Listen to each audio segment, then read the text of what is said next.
Hey, this weekend I'm in Las Vegas and I had the opportunity to see James Clear and Annie Duke speak. James Clear wrote one of my favorite books, Atomic Habits, and Annie Duke wrote another favorite book of mine, Thinking in Bets. Last week I introduced two things. One was a morning routine builder, which I'll talk about in another video. This week I want to talk about the second piece, which was a learning habits building tool. One of the hardest things with journaling is to do it consistently.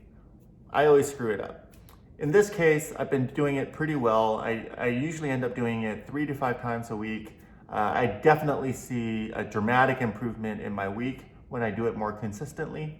But it takes a lot of discipline. And so how do you build discipline is a question that I've been thinking about. One way I've been developing discipline is by having this up on my computer in the morning. So when I usually do this electronically, so it's just on my screen, but I do have a tendency to go to my computer in the morning, see what's going on, but it's nice to see this thing as a reminder each morning when I look at my computer so that it's the first thing I address.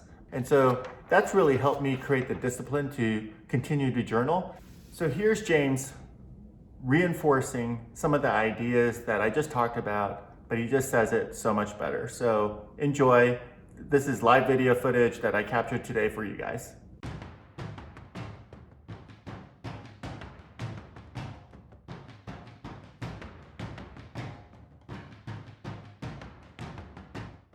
Another way to think about this is consider throughout your day there are a couple key decisive moments, like little forks in the road. So for example, each morning there's this moment that kind of determines how the rest of my day goes, where it's like 9 a.m., I sit down at my computer and either I open up Evernote and I start writing the next article I'm gonna work on, or I go to ESPN and I check my sports news. And what happens in the next 45 minutes is really determined by what happens in the first 45 seconds. Because if I go to ESPN, that hour's pretty much shot. But if I start writing, even if it's just a sentence or two, then it's okay, now I'm into the work and here we go. The real secret is that habits give you a pathway for believing something new about yourself, for changing your self-image. And what I mean by that is a concept that I talk about in the book that I call identity-based habits. So true behavior change is really identity change.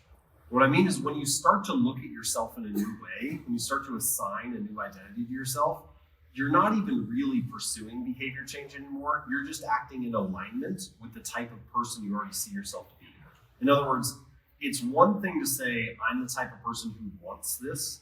It's something very different to say, I'm the type of person who is this, right? So, for example, the goal is not to write a book. The goal is to become a writer. The goal is not to run a marathon. The goal is to become a runner. The goal is not to read a book. The goal is to become a reader. The goal is not to do a silent meditation retreat. The goal is to become the honest answer is forever, because if you stop doing it, it's no longer a habit.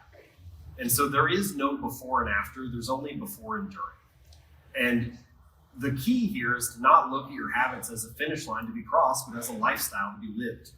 And if you start to embrace it that way, you start to look for sustainable, non-threatening change that you can stick to and integrate. Then you start to see why small habits and little changes matter so much. I hope you enjoyed that footage. Like I always say, don't compare your insights with other people's outsides. Peace.